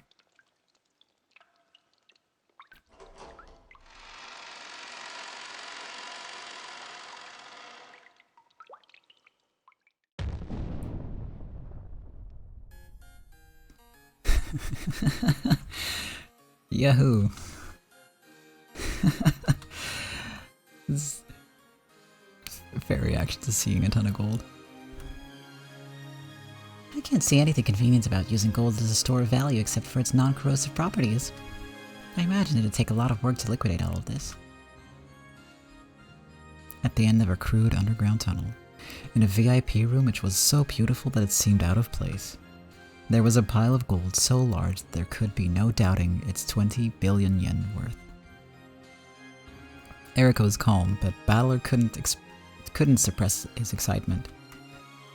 As for which of the two was the correct reaction to show after seeing a mountain of gold, only those who saw the scene with their own eyes could say for sure. In this day and age, it's said that an average salaryman earns about 200 million yen in wages over his life. This is 20 billion yen worth of gold. With even 1/100th of this gold mountain, a single human could live their entire life without working. What is labor? Isn't it the very point of a human's life, since a person who doesn't work cannot eat? If so, then 200 million yen is enough to make a single person's life complete. And this is 20 billion yen. This would account for the labors of 100 humans. No, a single human life 100 times over. Of course, if you still wanted to work, you could. Any money you gained as a result could all be used to play with. After all, you would already have enough money to live for your entire life. No, for eternity. No, wait. I mustn't keep it all to myself. I can split it up among 100 people. If I could create a world where a full 100 humans wouldn't have to work for their whole lives, just what kind of world would that be? Yeah, there's no doubt at all. This is the Golden Land.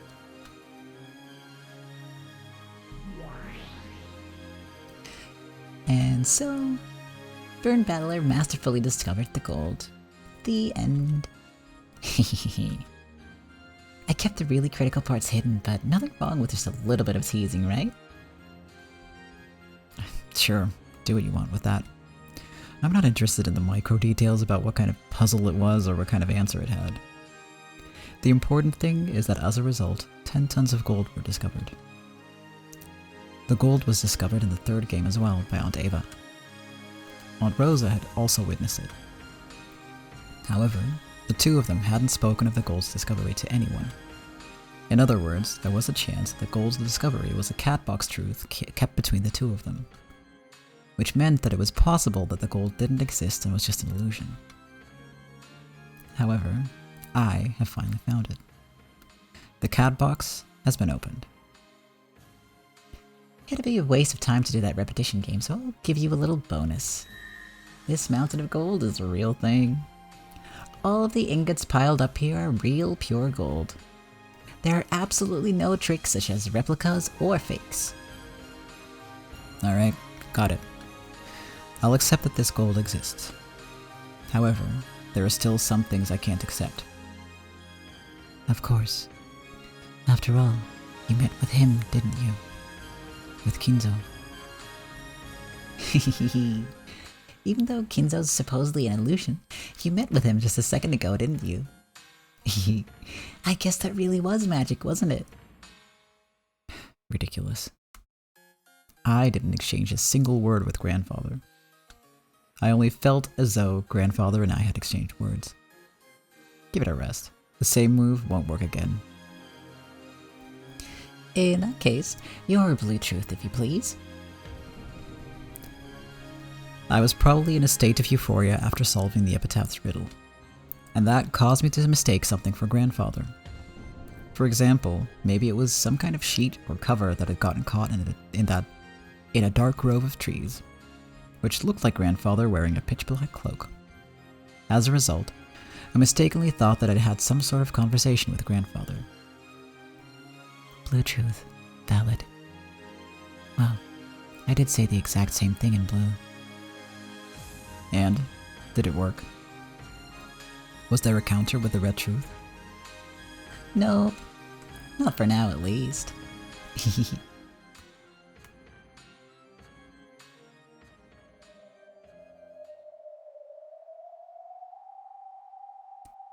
The me who had let out a strange yell in front of the gold mountain was finally starting to regain his cool. Now that we'd found it, there was no covering it up. I faintly thought about keeping this discovery a secret. However, Erica wanted to prove that her own reasoning was correct by announcing this fact to everyone. She really is an intellectual rapist, just as she says. The puzzle-solving game is what's important to her, and she doesn't intend to take any responsibility for what happens after the riddle is solved. A riddle is sort of like a lock. Locks exist to be locked. And whenever a lock is locked, there is a meaning behind locking it. Therefore, there should also always be a meaning behind breaking one open and exposing what it protects.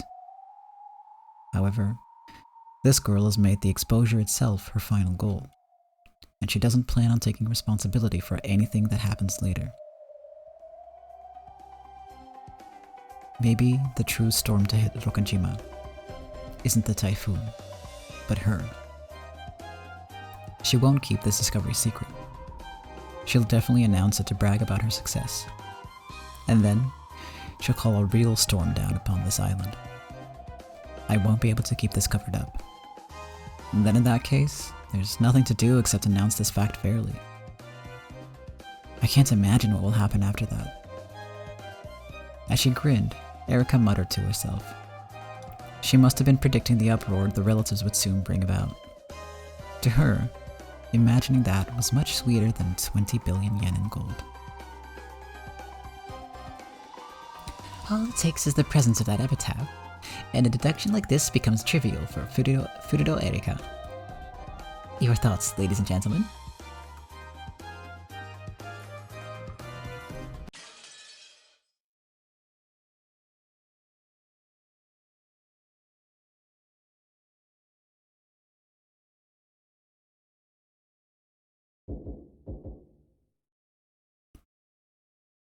Knock, knock, knock, knock.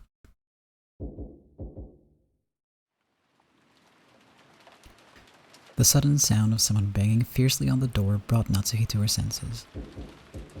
She had probably nodded off in the study while planning how they would overcome the next day. But what could it be? At a time like this?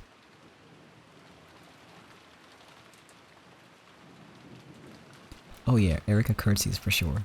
100%. And looks all smug.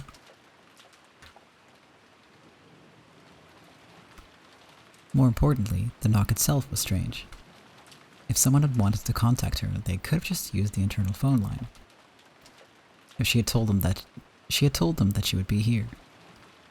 Realizing that something strange was going on, Natsuhi shook her head one more time, completely throwing off her drowsiness.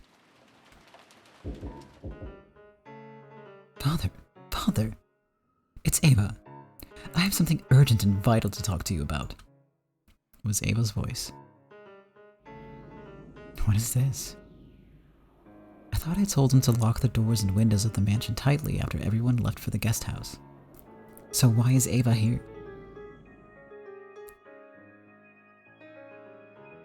Natsuhi ran up to the door, responded with a small lock, and spoke through the door in a quiet voice. What do you want? Keep your voice down. Natsuhi-ne-san, why are you in father's study at this hour? I told you to be quiet. Have you forgotten that the head treasures peace and silence above all else? Now's not the time to be saying that. Stop harping on that, and open up quickly. Bring father out. The head just went to sleep. I don't know what business you have, but I will listen to it tomorrow. I don't have any business with you. Just open up right now. Sometimes, all one's schemes and assumptions can fall apart due to the most direct, simple, and emotional of strategies. This is bad. If I open the door, Ava will probably throw herself forwards and rush into the study. Now I can't even open this door. At that moment, the phone suddenly rang. It's alright. Both of the keys to the study are here. No one can open this door. Natsuhi inched away from the door and grabbed the receiver. Hello? It's Natsuhi. It's me. Things are bad. I want you to come down to the parlor, quickly. It was from Kraus. His tone was strained. What in the world happened? It seems that Balor-kun and the guest called Erika solved the witch's epitaph and found the gold. Huh? Is that true? Rudolph and the rest have forced their way in. They're saying that Balor-kun is going to show us all the way to the location of the hidden gold. Right now, Eva-san... Oh, wait. Right now, Eva-san is just outside the door, yelling at me to open it. If I open it now, she might push her way into the study. I understand. I'll be there soon. Don't worry about Eva. Just stay there and don't do anything. I'll give you a signal once I've gotten Eva away from the door, so leave as soon as you hear that. Be ready. Damn.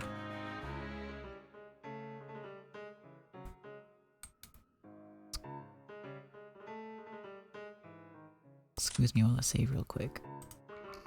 Just in case. Right after that, Kraus came up the staircase, accompanied by Genji. Thank you for the save, dude.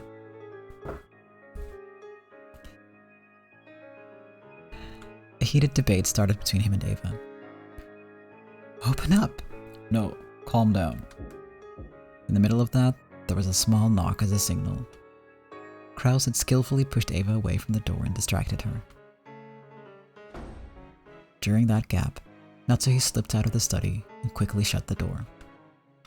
Eva noticed this and her face twisted in disappointment. But the heavy sound of the autolock had already rung out, and the door had been sealed. The gold with the epitaph has been found. It's only natural that we should inform Father. Or else what? Is there some reason you can't tell Father about this? We have strict orders from Father not to wake him after he goes to bed under any circumstances. Following those orders is the duty of the head's representative. Isn't that right, Genji-san? Yes. The master's sleep must not be disturbed, no matter the circumstances. There's a time and a place for everything, isn't there? I mean, the epitaph was solved. Father has a right to know straight away.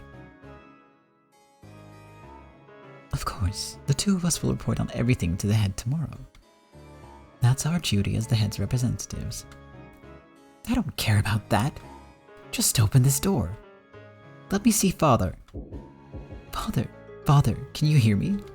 It's Eva. Please open up. Ow, let go of me. That hurts. We will bring this to his attention. Now stop knocking on the door so loudly. Ouch, ow. Let go of me. Kraus-sama, Eva-sama. You have been told that the master is sleeping. Please refrain from disturbing him any further. When Genji spoke firmly, the two finally ceased their scuffle. It seemed that Genji, the one who had spoken for Kinzo since they were very young, still possessed an air of dignity strong enough to handle both Kraus and Eva. Eva put her argument aside for the time being. She could worry about that after seeing the gold with her own eyes. After all, not even she had yet seen it for herself. Natsuhi and the others had managed to deal with this crisis, somehow. However, the demon's move which would sneer upon their efforts was already in motion. Battler, solve the riddle of the epitaph, you say? Though he had a lot of help from that Erika girl, Battler was the one who reached the answer. Erika has proclaimed that she'll renounce her rights to the Golden Land. Therefore, Battler is the one who reached the Golden Land. Fate can be truly interesting. To think that Battler-sama should be the one to reach that place. What will you do, Beato? You made a promise to stop the ritual if anyone solved the epitaph's riddle. That was the agreement. That is the agreement. Yes. Apparently, Battler-sama does not intend to become the master of the Golden Land. It now seems that no one will become our master. That is also fate. It has been several decades since we first manifested in the human world through our bond with Lord Goldsmith. It was all very fun. Come on, Leah, you sound like an old lady. So, what are we going to do? According to Richin Goldsmith's rules, now that Battler solved the epitaph and decided not to become our master, we've been relieved from duty, right? That's true. I have no regrets at all. I've been prepared to be kicked down into Casitas all this time. If I recall correctly, that's one of the circles of hell. I hope I pronounced that correctly. Wait. We can't let that happen. You might not have any regrets, but I still serve Natsuhi. To let ourselves be relieved from duty just because Battler solved the epitaph would be quite irresponsible. Witches aren't allowed to break contracts, but they also must not fail to show gratitude. True. We should serve her until the family conference ends. Oh, is it just hell? That makes sense. I mean, that makes sense. I'll look it up later, but that checks out.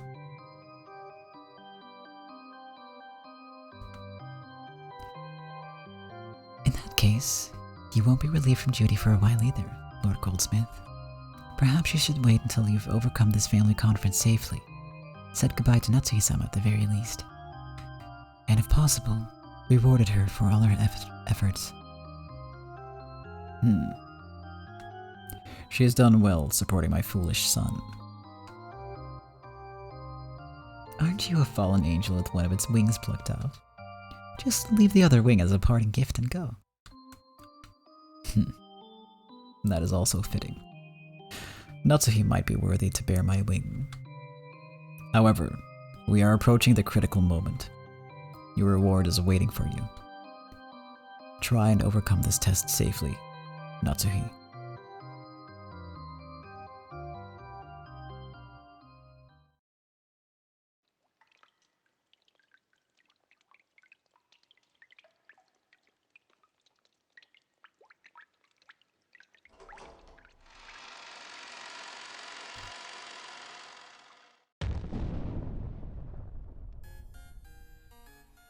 Casitas is a river in hell. Okay. I mean, that's not a circle of hell, so I was definitely wrong there. Okay. The mountain of gold left everyone speechless. Regardless of how strongly they had believed in its existence, no one could look at this much real gold and not be shocked. To think that a place like this existed. I can't believe it. The dad... Everyone was stunned by the gold. The first one to break the silence and jump around in ecstasy was Hideyoshi. Letting out an excited laugh, he clung to the wall of gold, and he felt the cold, hard touch of it all over his cheek. This is incredible. It's the real thing. Damn you, old man. Stockpiling all this gold in a crazy place like this. If we have all this, there's nothing to be afraid of anymore. Anything life throws at us, we can overcome. Rosa. Nei-san. We'll be able to find happiness with this, right? Ava and Rosa started walking towards each other at the same time and hugged each other as they broke down crying. Ecstasy and shock, wonder and sighs. After stepping forward in front of the pile of gold that caused these mixed emotions, Erica spoke as though she were an announcer in some show. If money is everything in this world, then this gold is the embodiment of happiness. Congratulations, everyone. I pray with all my heart that this discovery enriches your lives. I take my hat off to you.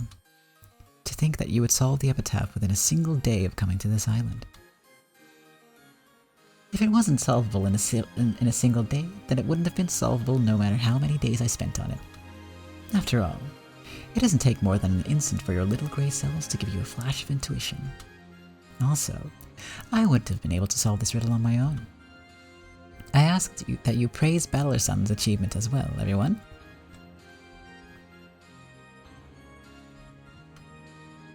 I renounce any rights to this discovery. My reasoning was proven correct, and that alone is enough to satisfy me. Therefore, I want to give Battler-san the full credit for discovering the gold. She's so modest. I may be here, but please continue your discussion as though I am not. Battler-san called all the adults here, making sure that none of his cousins would notice. That can only mean one thing. He must wish for you all to conduct the true family conference. Erica, quit trying to run the show. Oh, how rude of me. In that case, I'll step down as the facilitator of these proceedings. So, who will take my place? Girl, you just said pretend like you're not there, and then you're like taken over. Shrugging, Erica looks around at everyone. After a short period of silence, Ava made the first move. I assume none of us have forgotten the deal we made earlier today? Yeah. We divided between the four of us, 2.5 billion each. And then the successor to the head gets another 10 billion. But wait just a moment.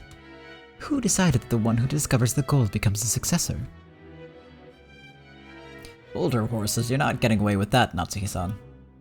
That's been the basis of all our talking this whole time. Saying that now is shameful, don't you think? That's right. Weren't you the one worrying about how if one of the servants solved the riddle, they might consider themselves the successor to the head? But nowhere is it explicitly written that that's the truth. Talking is hard, you guys. You miserable coward. That was the way every single one of us had interpreted it.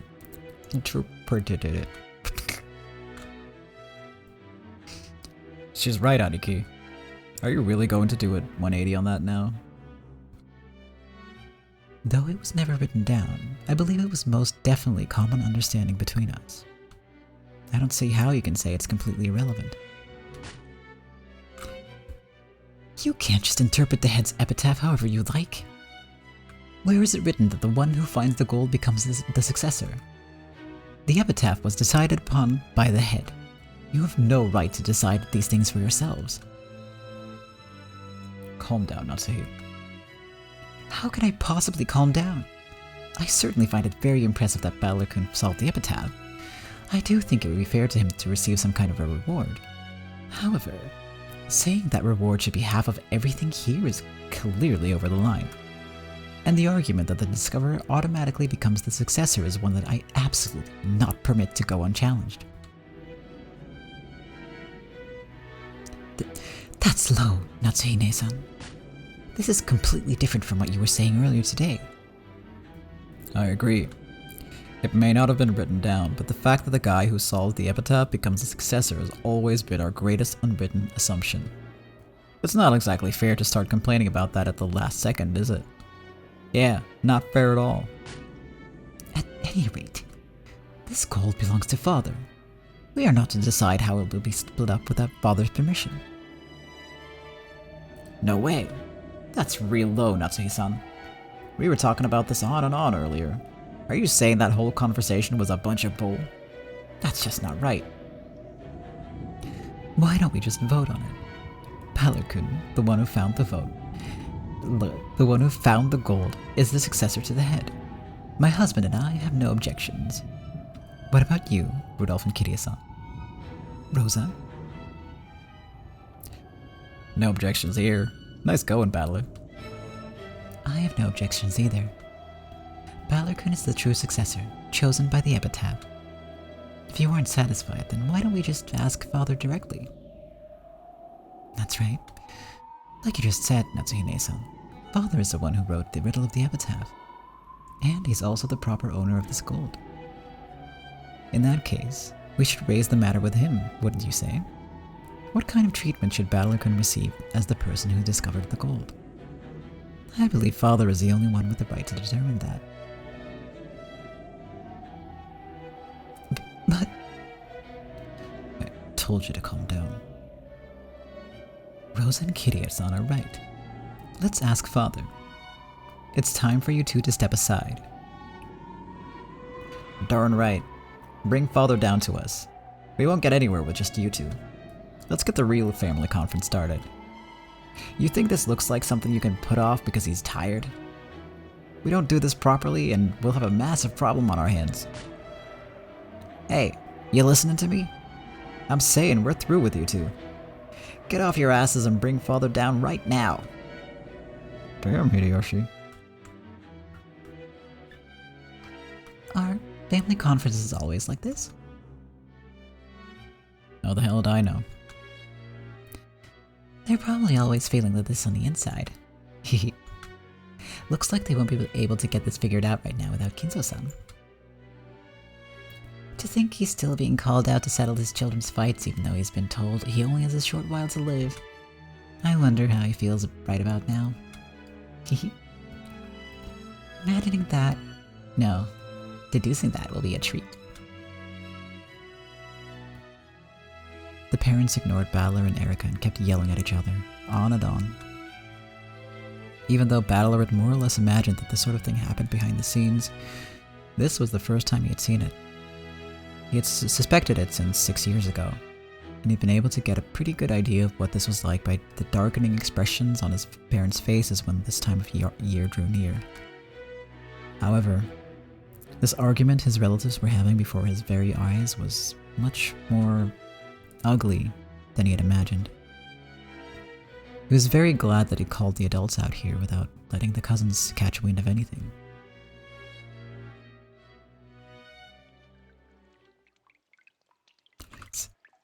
I almost want the murders to start happening sometimes, just so I have less voices to do. And that's terrible of me.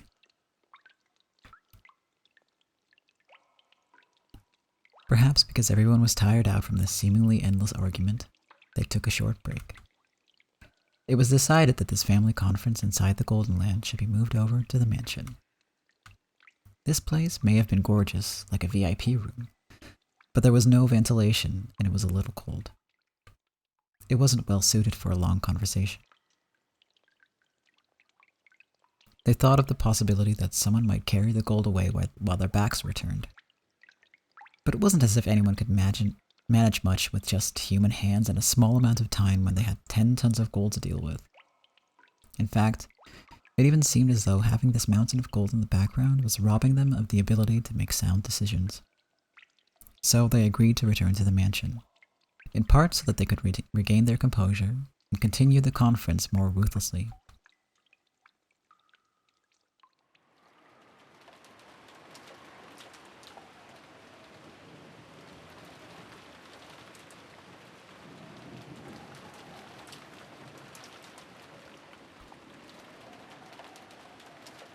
Well then, I will retire for the night. I imagine I would just get in the way if I remain any longer. Yeah, sorry about this. Did we bother you too much? Please let us show our gratitude again tomorrow. Sorry for letting you see such an embarrassing side of us.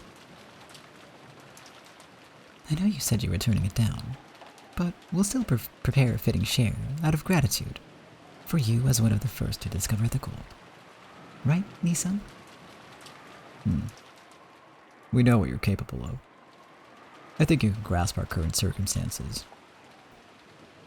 20 billion yen in gold wasn't something they wanted out in the open. They didn't want an outsider like Erica telling people about it. Of course, Erica had already deduced that much. She wore an unpleasant smile on her face as though she understood all too well. It's quite unnecessary for you to worry about me. I have no intention of telling anyone about this, of course. And even if I did, no one would believe me without any proof. I had the pleasure of witnessing something very interesting tonight. It was truly a feast for the eyes, so let me assure you that I'm more than satisfied.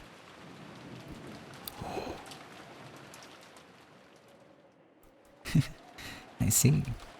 Yes, it's not every day that you get to see 10 tons of gold. Getting to see the gold was the feast for the eyes? Of course not. From Erica's dark nature, it was easy to guess what she was so happy about seeing. I thought about telling her to get the hell out of here already, but I wanted out myself.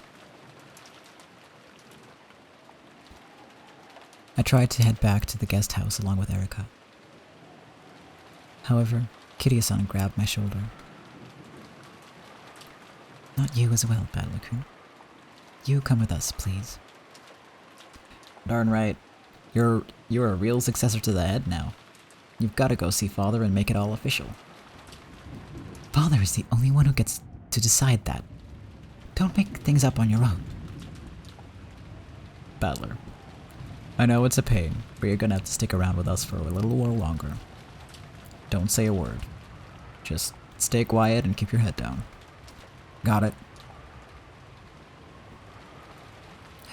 Just do whatever you want. It would have been easy to say that I had no interest in being successor to the head. But I was sure that would only add more oil to the fire. Even if I hadn't been ordered to keep quiet, I was certain that staying shut up like a clam was the wisest thing to do. In that case, would it really be so bad if they just let me go back to the guest house? Dad put his arm firmly around my shoulder, and I told him to quit crowding me. But it didn't make any difference.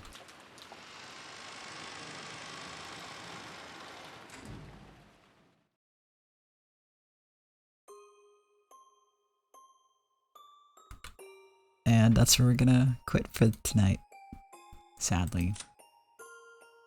Because as previously discussed, I have to go be a responsible member of society tomorrow.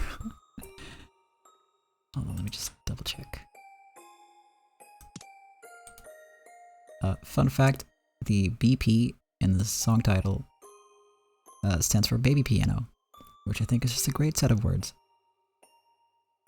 But yeah, good place to stop, which is very lucky, because we ended up on a good cliffhanger last time as well. And now we have like a nice natural sort of skipping point. So that's good.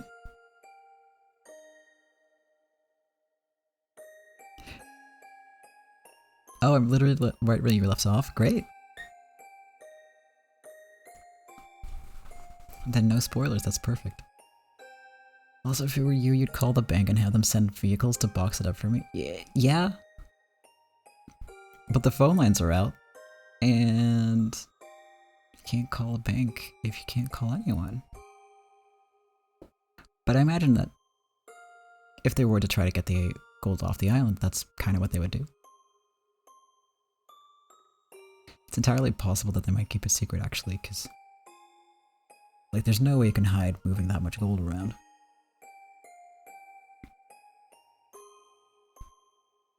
But yeah, you just have the witches move it. Yes, that's how you do it. That's how you do it. Yeah, I mean, just believe that's magic, right? Yeah. Just ask Gap, and she'll make it happen. Alright. I do love this song a lot. But that's gonna be it. That's gonna be it for me for now.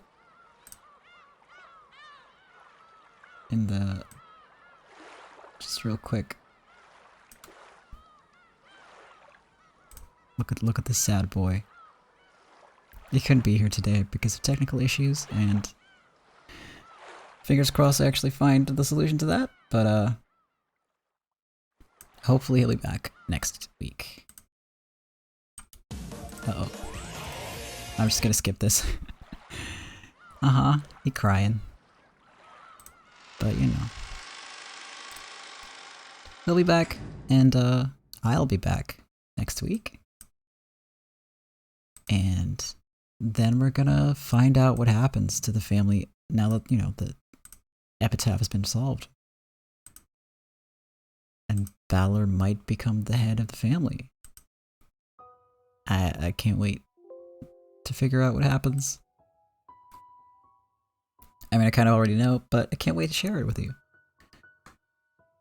Yeah. So, on Monday, I'm gonna be playing Spirit Fair most likely. As part of like a spooky month, you know? Because that's got ghosts or something in it. And I've been meaning to play it for a while. Unless something spookier crosses my path, I might, you know, flip things around. We'll see. But regular game stream on Monday. And then more Umineko on Wednesday. I'm gonna try to upload the video and the VOD highlight so that's easy to find as quick as possible.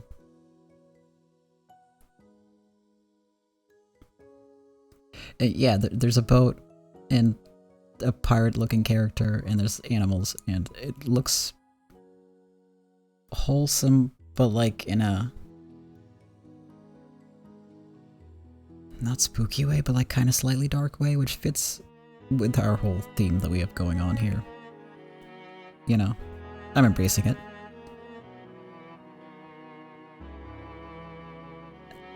Yeah, it's like a little bit wholesome, a little bit cursed. That's the vibe we're going for now. But it'll be chill, I hope. And well, Umineko next week will not be chill. You can count on that. It'll be great though. And yeah, until then, until next time, thank you for watching, thank you for being here. Whether it's live or whether you're watching the VOD or whether you're lurking or in the chat, I appreciate you, thank you so much. I hope you have a good night, /day, /week. And yeah, thank you. See you next time. Bye-bye.